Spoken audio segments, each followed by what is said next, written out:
Libro del profeta Zacarías, capítulo número 13. Y este capítulo tiene que ver, una vez más, en realidad toda esta última sección, como venimos viendo, con los tiempos finales. Y particularmente con los tiempos finales sobre Jerusalén o Sión, como se la llama, ¿cierto? ¿Qué va a acontecer en estos postreros tiempos luego de que la iglesia sea quitada? Entonces estas profecías tienen que ver justamente con eso. Dice el capítulo 13, versículo 1 de Zacarías, en aquel tiempo. Esta frase, en aquel tiempo, Zacarías la viene repitiendo mucho y en el capítulo 14 la va a volver a repetir. En aquel tiempo, en aquel tiempo, en aquellos días, porque justamente nos quiere situar que cuando Zacarías estaba predicando esta palabra, los judíos de entonces no tenían que entender o comprender que era para los días de ellos, sino que esta era una palabra a futuro, tenía que ver con los tiempos finales, con los últimos días. Recuerde también que en el Antiguo Testamento la iglesia es un misterio, es algo no revelado, es decir, en ningún lugar encontramos la iglesia, ni referencias a la iglesia, ni que iba a haber una tal iglesia, eso no existe en el Antiguo Testamento. Pablo lo dice claramente, la iglesia era el misterio oculto por los siglos, Dios nunca había hablado de la iglesia. Para los judíos, ellos no podían entender cómo el Mesías iba a morir y a la vez iba a reinar para siempre, como que ellos pensaban, a ver, si una persona muere no puede reinar para siempre. Entonces ellos llegaron a pensar en su confusión porque no tenían todavía todo revelado como nosotros tenemos toda la Biblia. Ellos llegaron a pensar que había dos Mesías, uno que iba a morir y después otro que iba a reinar, y eran dos personas totalmente distintas. Claro, era la manera humana de compatibilizar las cosas, ¿cierto? Hoy nosotros a la luz de la palabra sabemos que el Mesías es uno solo, Jesucristo el Señor. Y que Él dio su vida, murió y resucitó y vino para pagar el precio del pecado. Ascendió a los cielos y mientras ahora Él está en los cielos, Dios trabaja no con la nación de Israel como trabajaba en aquellos días, sino que trabaja con su otro pueblo, el pueblo espiritual, la iglesia. Y la iglesia no ha reemplazado a Israel, la iglesia no es un Israel espiritual, la iglesia es un pueblo espiritual, es un pueblo por la fe, pero no es Israel. Y Pablo esto lo va a decir claramente, por ejemplo, en Romanos capítulo 11, que en este tiempo que la iglesia está aquí, ha acontecido a Israel, a la nación, endurecimiento en parte, es decir, sus corazones, porque rechazaron al Mesías, porque rechazaron al enviado, porque rechazaron a ese pastor que se les prometió. ¿Se acuerda que en el capítulo era el capítulo número 10, nos hablaba en el capítulo número 11, nos hablaba de dos pastores?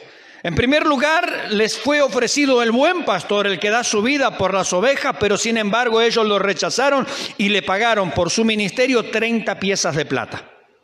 Entonces el Señor dice, bueno, me rechazan a mí, no quieren al buen pastor, les enviaré un pastor corrupto, como dice allí en el capítulo 11, un pastor inútil.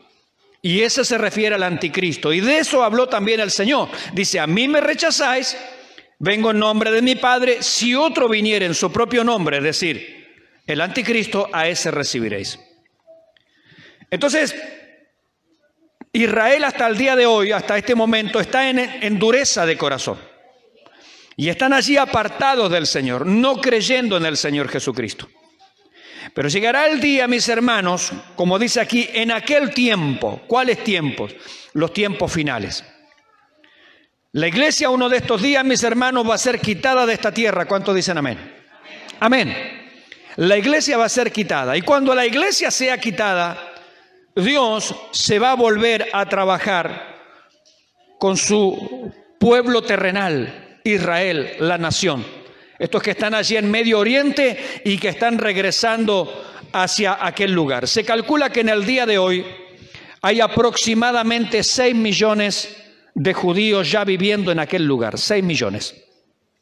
viviendo allí en la tierra de Israel, ¿cierto? En el mundo hay muchos más, pero viviendo en aquel lugar, hoy por hoy, más o menos, hay unos 6 millones de judíos. Y esta cifra tiene importancia por lo que va a decir aquí el pasaje.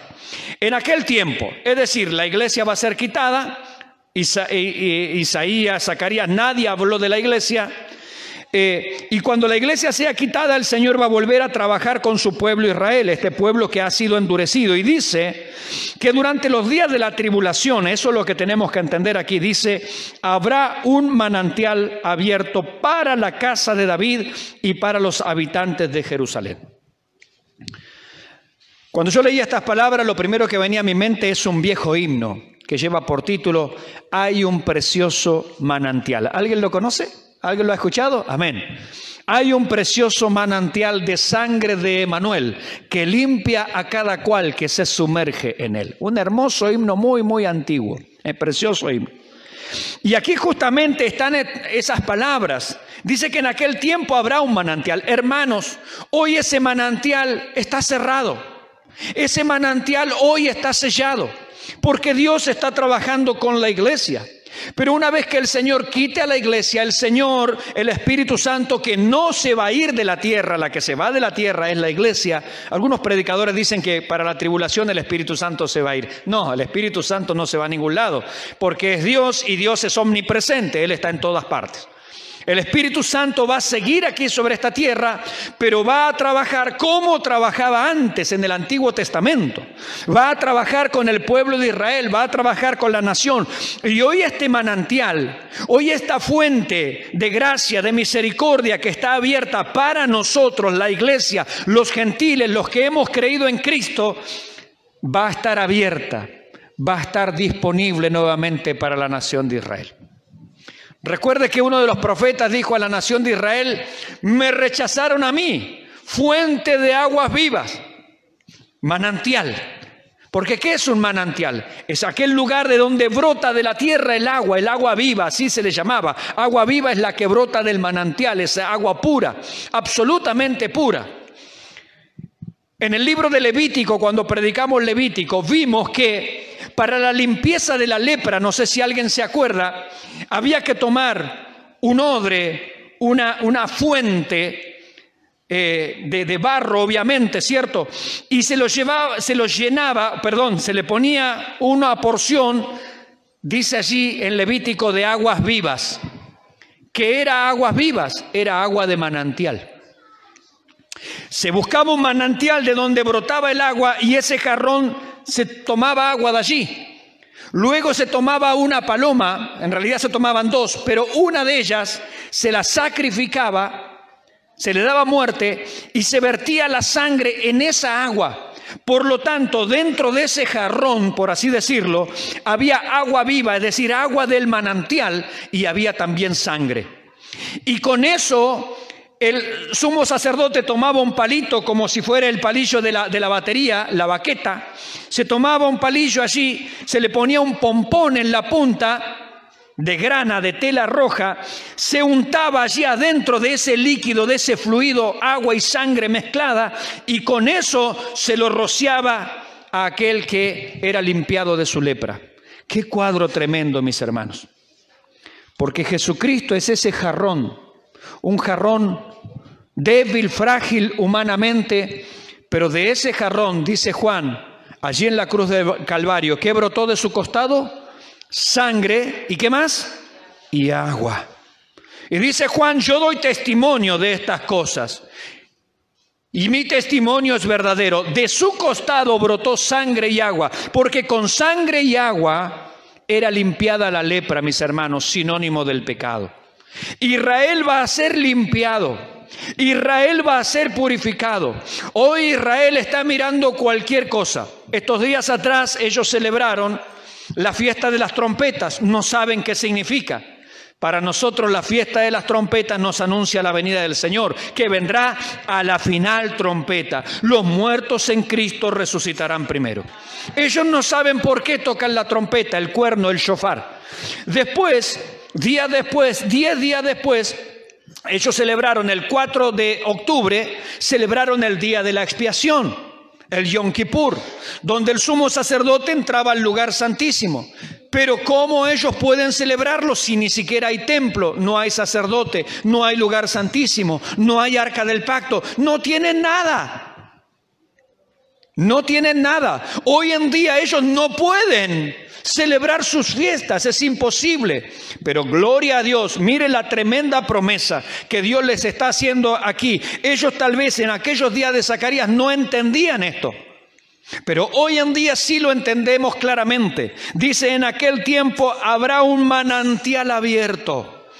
Esta posibilidad de la limpieza del pecado, esa lepra espiritual para la nación de Israel estará nuevamente disponible, mis hermanos. Ese sacrificio de Cristo, del cual de su cuerpo brotó sangre y agua, estará disponible para ellos en los días de la tribulación. Si bien serán días terribles, tiempo de angustia para Jacob, es decir, para Israel, como dice el profeta Jeremías. Sin embargo, en esa angustia, en esa tristeza, en ese aprieto, en esos días terribles, sin embargo, habrá un manantial abierto. Gloria al Señor. Es que, mis hermanos, Dios es un Dios de misericordia.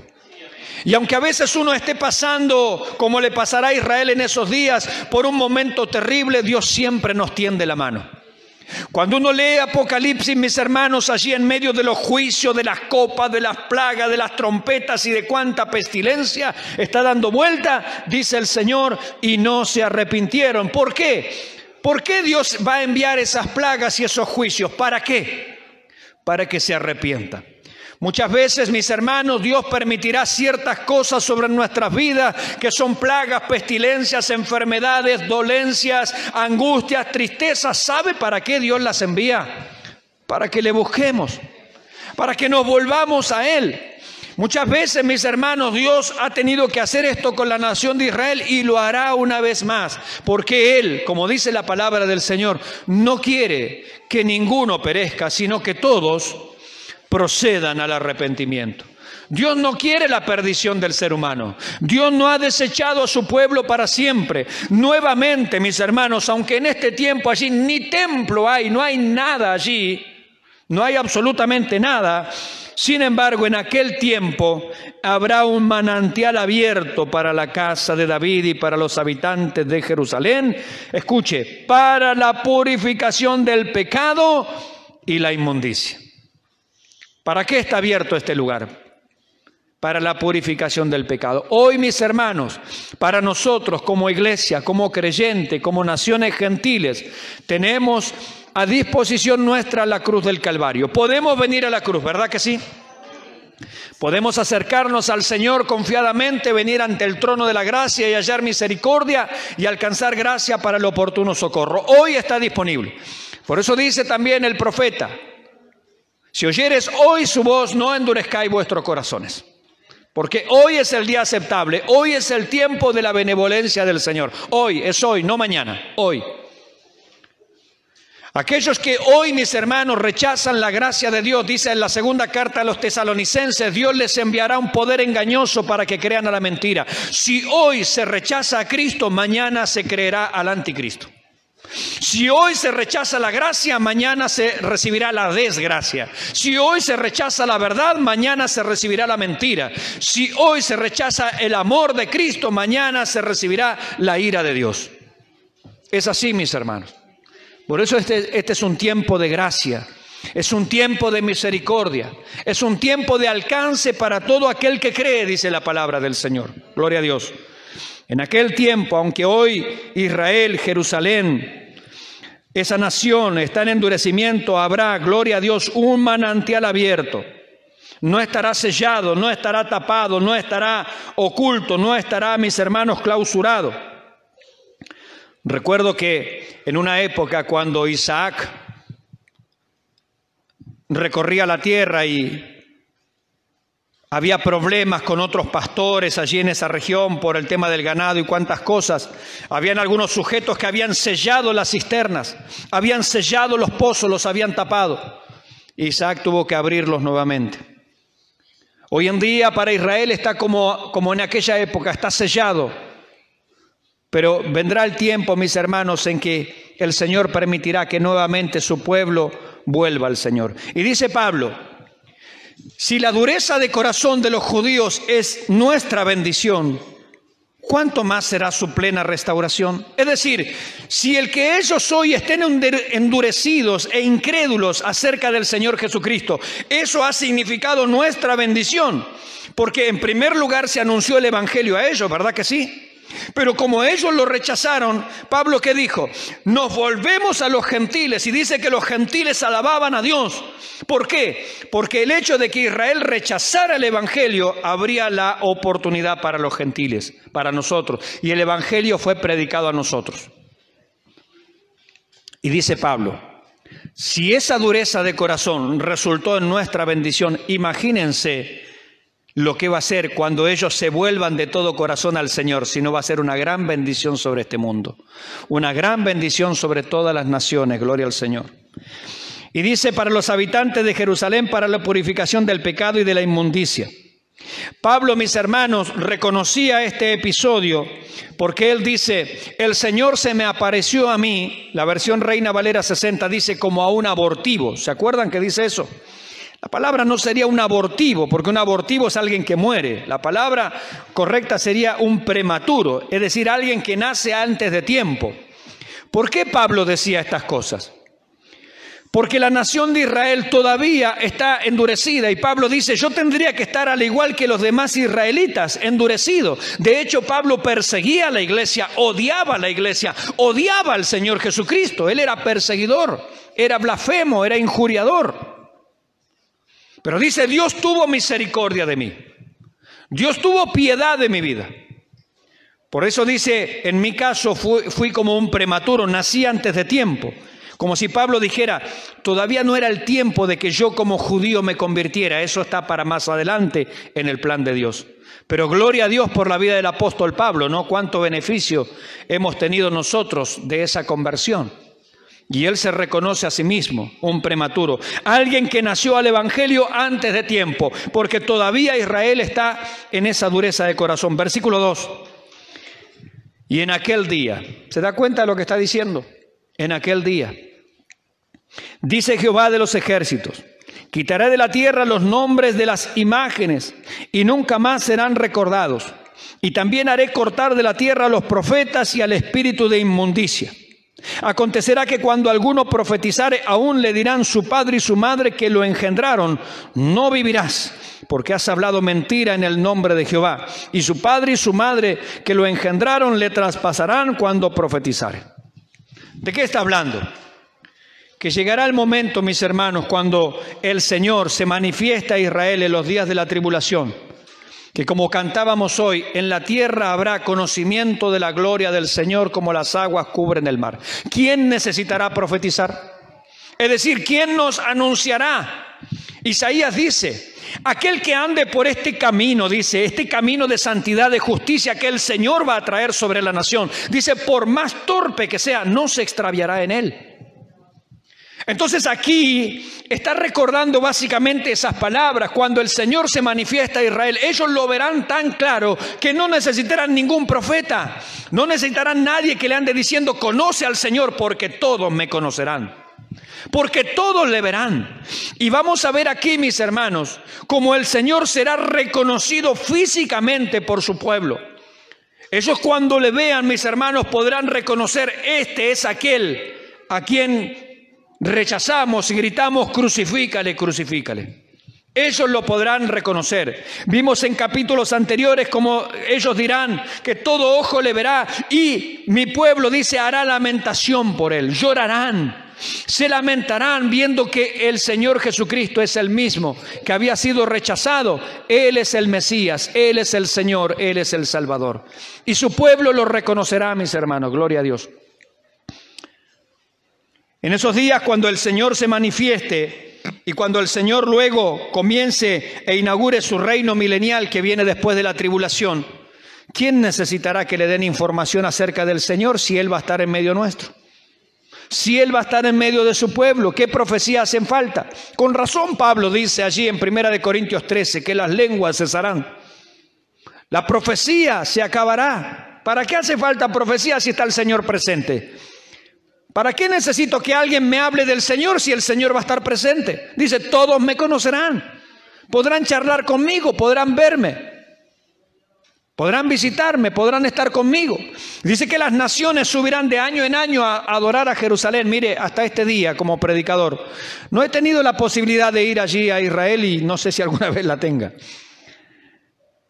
Pero dice la palabra del Señor que de año en año todas las naciones irán allí a la fiesta de los tabernáculos, la última fiesta, a celebrar al Señor, a dar gloria al nombre de Dios. El día 4 se celebraba el día de la expiación, que era el día 10º. 5 días después se celebraba la semana de la fiesta de los tabernáculos. Es decir, el día 9 por allí. Estamos a 16. Bueno, ya ha finalizado la fiesta de los tabernáculos en Israel. Y de año en año se irá allí a ese lugar a adorar al Señor Jesucristo, al Rey, que estará allí gobernando. No habrá necesidad.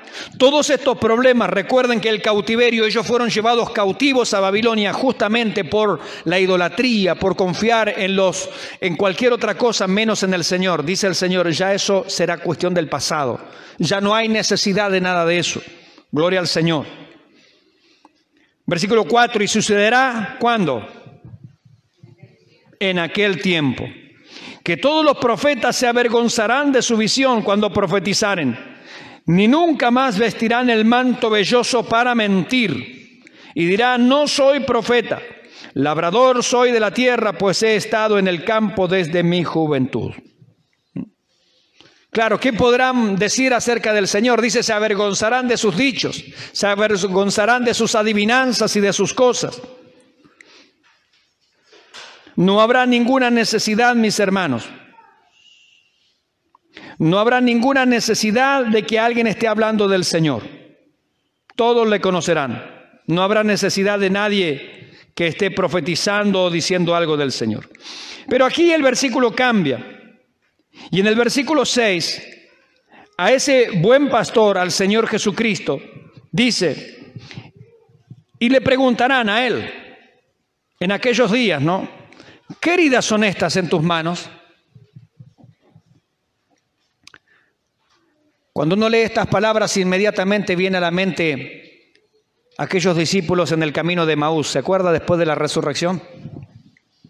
Estos discípulos encontraron allí a un forastero en el camino y se le acercó y les preguntó algunas cosas allí. ¿Cómo? ¿Eres tú el único que no sabe lo que ha pasado en Jerusalén en estos días? No, ¿qué ha pasado? Dice el Señor. Sin que ellos supieran que es el Señor. Y ellos le cuentan, Jesús Nazareno, que esto, que el otro, que aquí, que allá. Y él hizo como que iba para otro lugar y ellos le invitaron, quédate, porque la conversación está tan buena. Es que la conversación con el Señor siempre está muy buena, mis hermanos. Siempre está muy buena, siempre es un deleite para el alma. Y dice que entraron allí en una casa. Y dice que estos discípulos le reconocieron ¿cuándo? ¿Quién se acuerda? Cuando partió el pan con ellos. ¿Sabe por qué es eso? Porque para partir el pan había que arremangarse. Cuando él se arremanga, ellos pueden ver las marcas de la cruz. Dice la Escritura, y cuando partió el pan, le reconocieron, pero el Señor se desapareció de ellos. Y comenzaron a decirse, pero ¿no ardía nuestro corazón cuando nos hablaba de las Escrituras? Porque Él les decía, duros de corazón, tardo para oír lo que los profetas han dicho acerca del Señor. Él los reprendía en el camino. Él les hablaba de la palabra. Él les pegaba duro al corazón incrédulo, mis hermanos, aunque eran discípulos. Pero al partir el pan, ellos le reconocieron. En el libro de Apocalipsis, mis hermanos, por allí por el capítulo 5, antes de que empiecen los juicios y todas estas cosas, dice que se presenta el Cordero de Dios. Dice que se habló, no llores Juan, se le dice, porque aquí el león de la tribu de Judá y la raíz de David ha vencido y es digno de abrir el libro y desatar sus sellos. Le hablaron del león. Y dice que Juan se volteó, se giró para ver al león. Y dice, yo vi a un cordero como inmolado. ¿Qué significa esa frase? Primero, él no vio a un león, él vio a un cordero, aunque le hablaron de que ese cordero era un león. Pero cuando la Biblia dice un cordero como inmolado, significa que en el cuerpo ese cordero tenía las marcas como se llevaba el cordero al sacrificio, es decir, se lo había degollado, la muerte violenta. Significa esto, mis hermanos, que cuando nosotros veamos al Señor de gloria, cuando Él, por ejemplo, venga a buscar a la iglesia y nosotros le veamos, nosotros también, al igual que los discípulos, vamos a poder ver las marcas de la cruz sobre su cuerpo. Él le dijo a uno de sus discípulos incrédulos, que decía, yo tengo que meter el dedo en la llaga y mi mano en su costado, si no, no creo. Y el Señor, cuando se le apareció, le dijo, mete tu dedo en mi llaga, tu mano en mi costado. Aunque él ya tenía un cuerpo de gloria, aunque él ya tenía un cuerpo de resurrección, él para siempre en su cuerpo, por toda la eternidad, mis hermanos, conserva las marcas de la cruz, que es el precio de nuestra redención. Gloria al nombre del Señor. Él podría haber resucitado y decir, bueno, resucito con un cuerpo atlético y musculoso.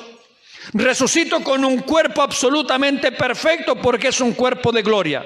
Pero Él prefirió resucitar en un cuerpo que conserve las marcas de la cruz, el precio de nuestra redención. Gloria al Señor. Gloria al Señor. Y cuando nosotros le veamos, le veremos, dice, tal cual como Él es. Esas marcas de la cruz estarán allí. Entonces, cuando Israel le vea venir, cuando Israel vea su Salvador, aquel que habían rechazado, dice versículo 6, y le preguntarán en aquel día, ¿qué heridas son estas en tus manos? Es decir, ¿qué fue lo que te pasó? Y Él le responderá, con ellas, es decir, esta es la señal que fui herido en la casa de mis amigos. ¿Se acuerda que Él los había llamado amigos? ¿Se acuerda que Él los había venido a salvar? Sin embargo, aquellos amigos le despreciaron. Como dice el libro de los Salmos, aquel que era mi compañero, aquel que era mi amigo, levantó contra mí su calcañar, levantó contra mí el puño, fue un traicionero. Lo dice la palabra del Señor a través del profeta David. Y esas marcas quedaron aquí y la nación les reconocerá, mis hermanos. Y verán esas marcas en sus manos, verán esas heridas en su costado, verán las marcas de las espinas en su frente, mis hermanos. Él mismo Él es. Los ángeles le dijeron a los discípulos, así como la habéis visto ir, así volverá. Así mismo. Y esto a mí, hermanos, me impacta y me sorprende saber que mi Señor ha preferido conservar ese cuerpo. Insisto, Él podría resucitar con el cuerpo que Él quisiese, pero ha preferido resucitar con el cuerpo con el cual Él fue entregado, azotado y herido para nuestra redención. Obviamente que esto justamente provocará aquel llanto, aquel dolor, aquella tristeza, aquella angustia. No dice llorarán como se llora por hijo primogénito, leíamos en capítulos anteriores. El versículo 7 nos sigue diciendo, levántate, oh espada, contra el pastor y contra el hombre compañero mío. Dice Jehová de los ejércitos, hiere al pastor y serán dispersadas las ovejas, y haré volver mi mano contra los pequeñitos. Gloria al Señor. Usted sabe que estas palabras las dijo el Señor allí en los días de la crucifixión. Estas palabras tuvieron un primer cumplimiento allí. Pero también, mis hermanos, lamentablemente, no todos los judíos le aceptarán. Muchos judíos, lamentablemente, mis hermanos, aún viendo todas estas cosas, permanecerán endurecidos de corazón, como pasa hoy cuando predicamos. Muchas personas, cuando les predicamos el Evangelio hoy en día, mis hermanos, siguen en la dureza de corazón y se niegan a creer. Y no es que Dios no les ame o que Dios no quiera salvarles, es la dureza del corazón. Y muchos judíos lamentablemente harán oídos sordos a todas estas evidencias. Seguirán endurecidos, preferirán seguir la mentira. Mire lo que dice.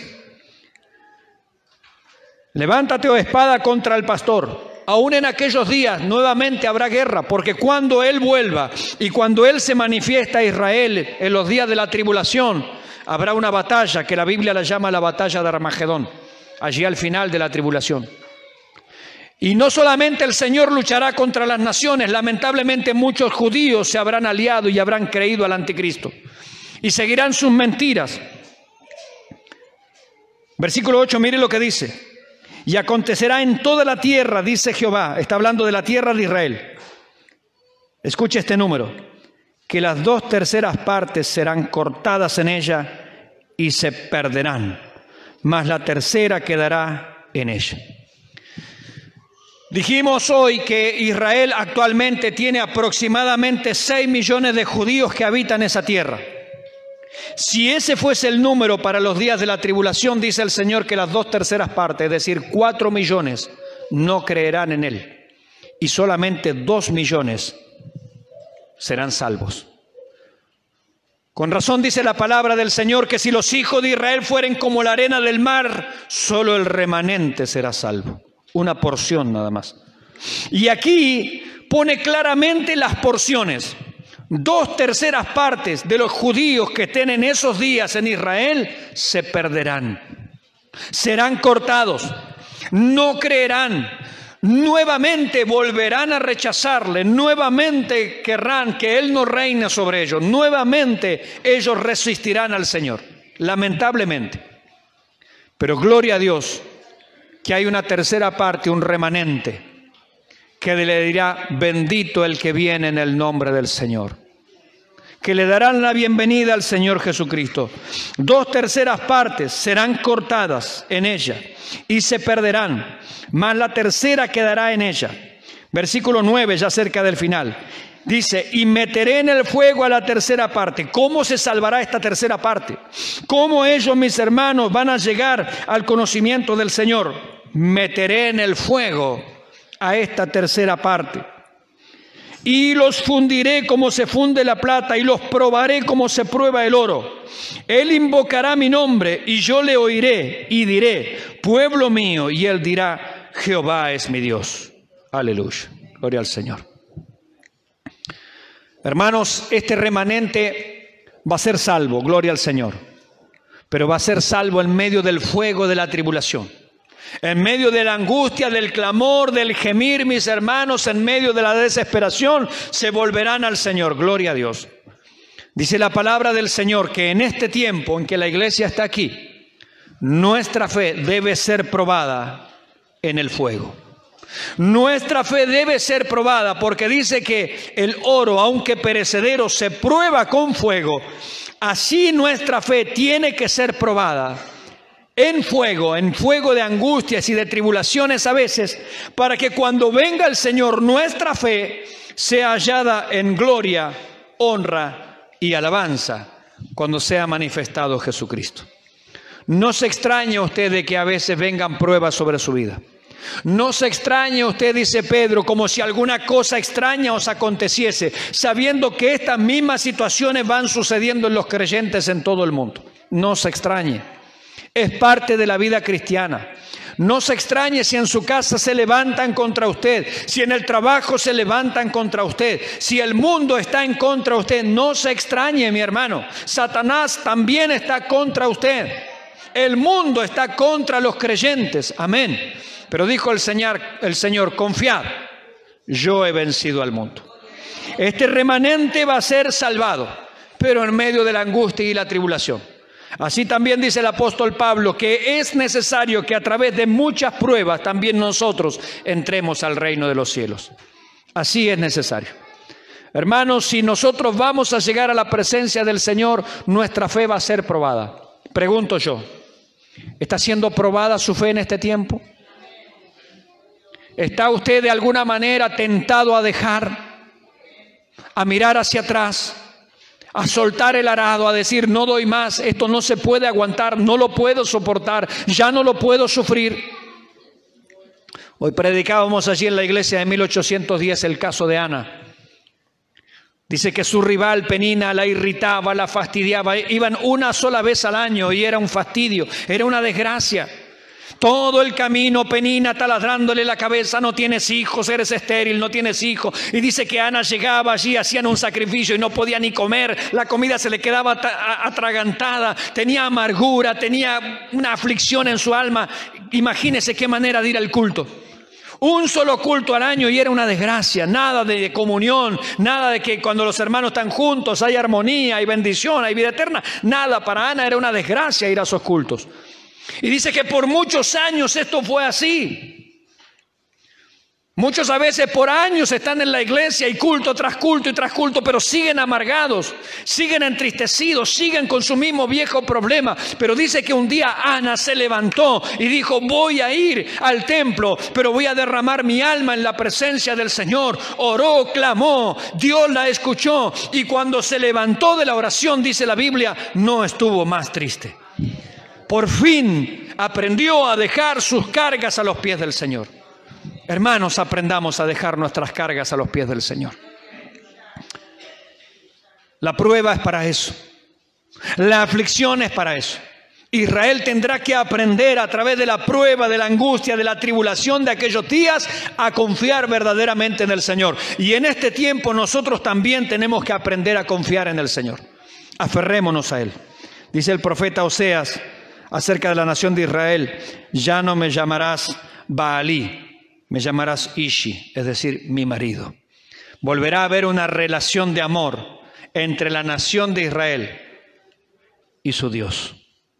Volverá a haber esa relación de esposo y esposa, como la relación que hoy la iglesia goza con el Señor.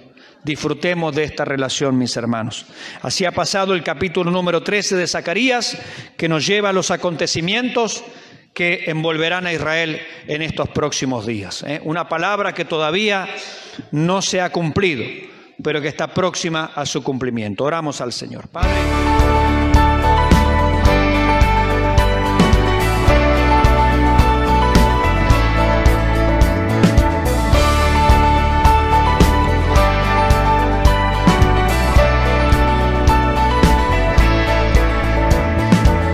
Si nuestro canal ha sido de bendición para tu vida y sentís el anhelo de poder colaborar, te dejaremos estas cuentas para que puedas ayudarnos a seguir creciendo. Dios te bendiga.